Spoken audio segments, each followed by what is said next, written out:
What's up YouTube? My name is Caden and you're watching Gasset Garage. Today we're doing something a little bit different. I'm going to be working on my 1997 Toyota 4Runner here, and I'm going to be starting a little project on it.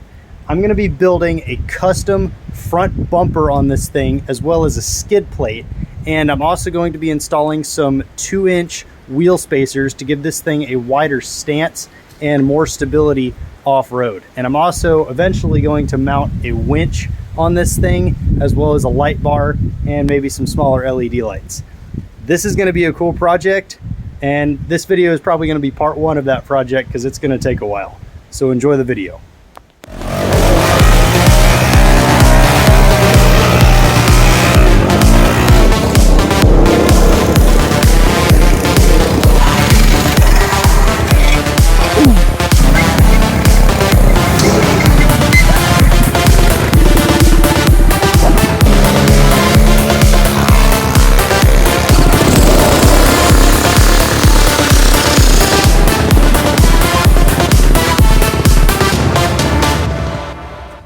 Alright, so I know that my channel is not necessarily focused on cars. I mainly do mini bikes and go-karts and things like that.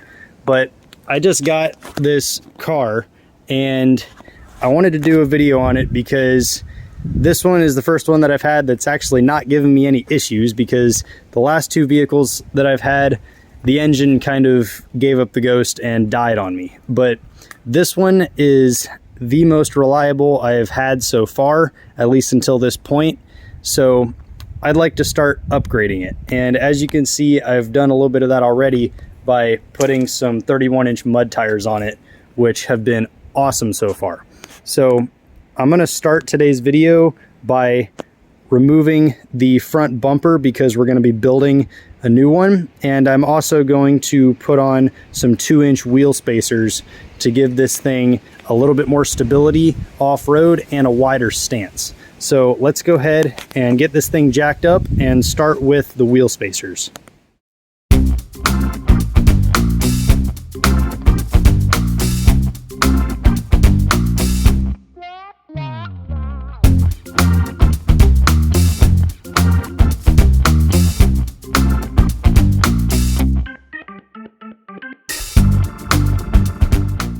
Alright, so I just had kind of a hey dum-dum moment, because I thought that these lug nuts had to go in here like that, so I modified them by cutting off the edge so they could fit flush in there, and I also knocked off the washer that was too wide to fit in that hole.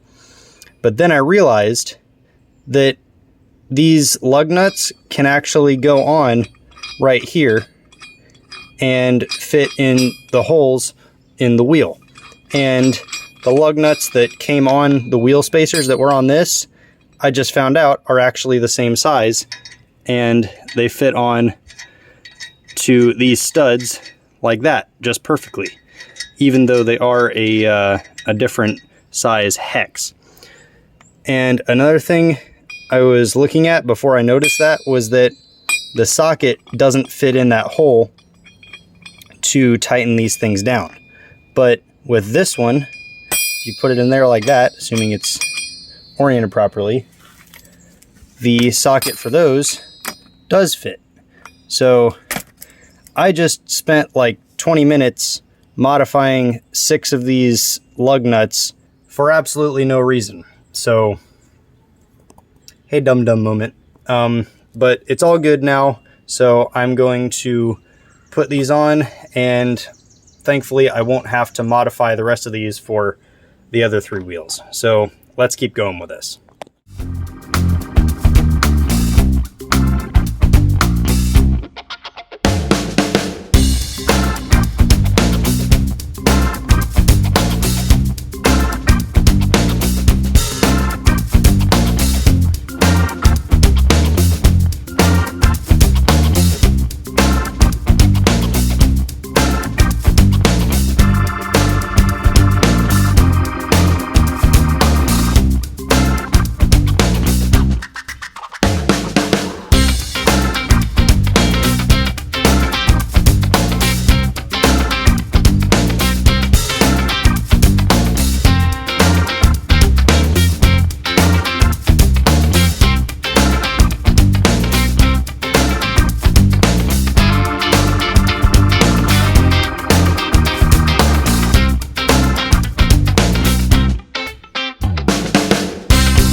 so I've run into a bit of a clearance issue here with the steering, that being this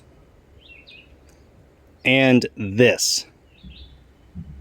So to fix where it's rubbing on the front right here, what I'm going to do is basically just either zip tie this piece out of the way or just cut the bottom of it off entirely, because I am going to be removing the bumper right here. So on second thought, I'll probably just cut it off because it's not really attached to anything. It gets in the way, rubs the tire, and I'm going to be getting rid of it anyway when I remove the front bumper. Now on the rear, where it rubs right there, that's a little bit of a different story. At first I thought it was just that piece of plastic, but if you look up underneath there, there's this piece of metal right here that I will probably have to shave down with the grinder. But first I am going to just kind of cut off this little piece of plastic right here just to see if that clears it. And then if it does clear when the tire steers all the way in that direction, then I won't have to trim. But we will see after I take that piece of plastic off. So let's go ahead and get that fixed real quick.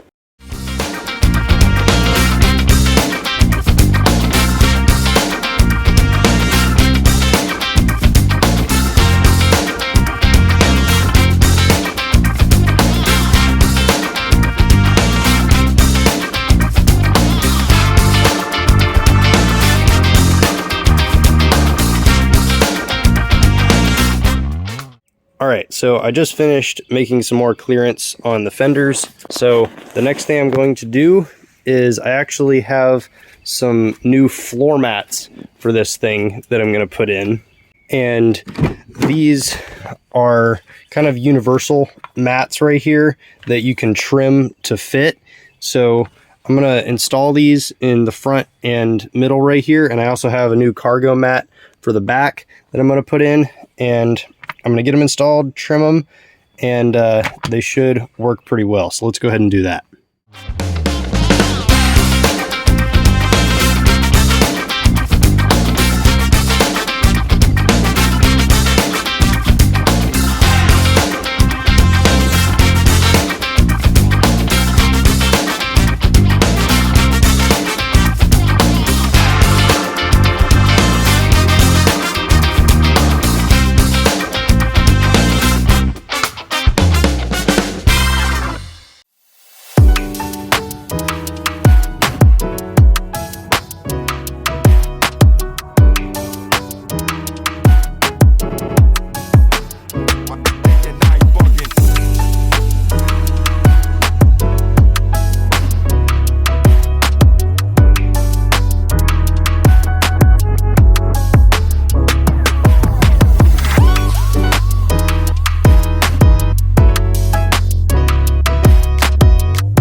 Alright guys, so I just got this new cargo mat in the back here and I got everything put back in, and this thing looks pretty good, and it should protect the carpet underneath from getting super dirty.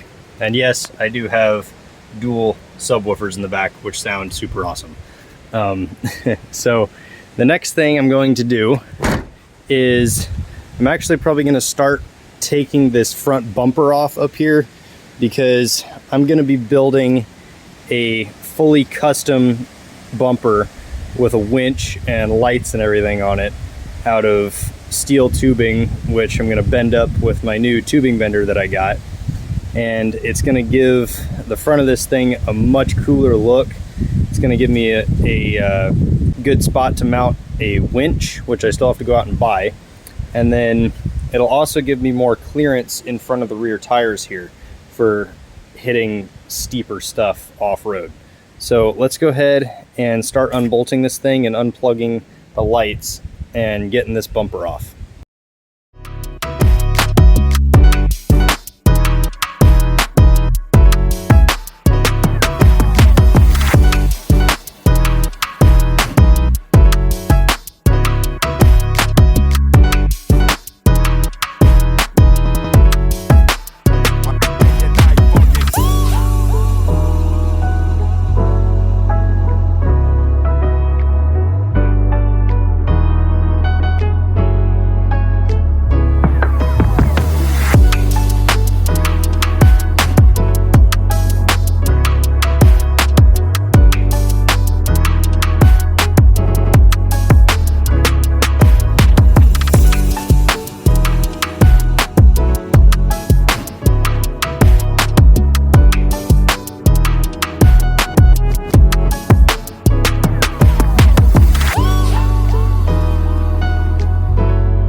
Alright guys, so the last thing I want to do in this video, now that I've taken the bumper off, is I want to bend up this piece of pipe right here to fit right in here underneath the radiator between both of these frame rails.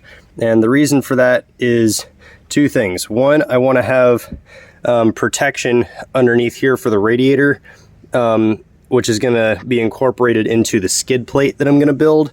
It's going to be the front mount for it. And then it's also going to act as part of the mounts for the winch that I'm going to put on this thing, which I actually still have to go out and buy. So let's go ahead and get this bent up and welded in. And yes, I will disconnect the battery before welding on this thing because I do not want to fry any electronics in here. So let's bend it up and get it welded in.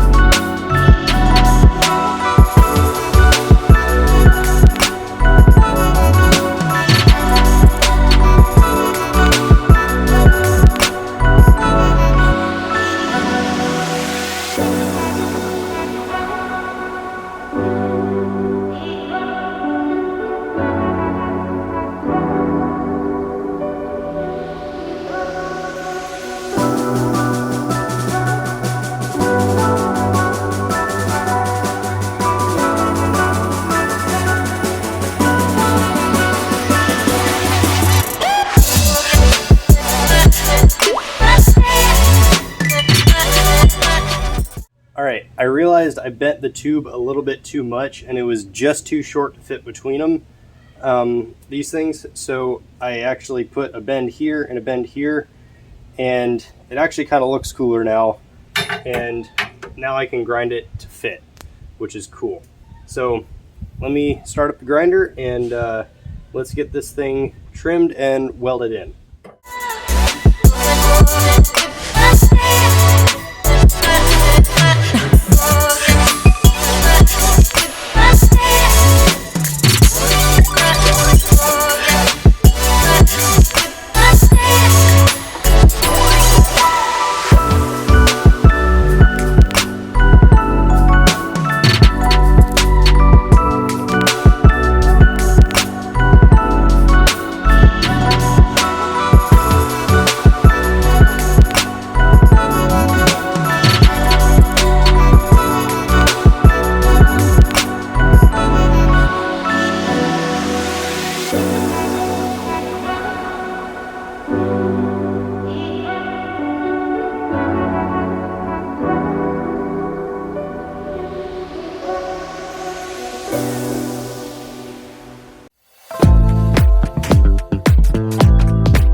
Alright guys, so this piece of tubing right here is all bent up and fully welded in this thing, and I did clean up all of the slag and flux off of the welds off camera because I still am using a flux welder.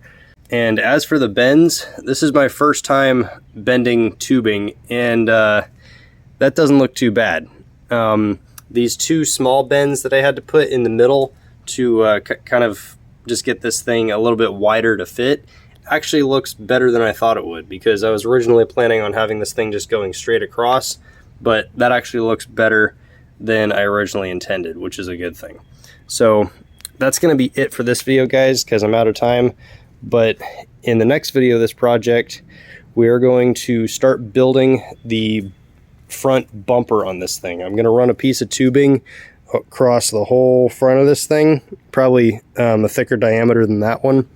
And then I'm going to run some pieces going from there up to the side on both sides. And I'm also going to mount a winch and build a skid plate up underneath there to protect the front diff and suspension parts and all that stuff under there.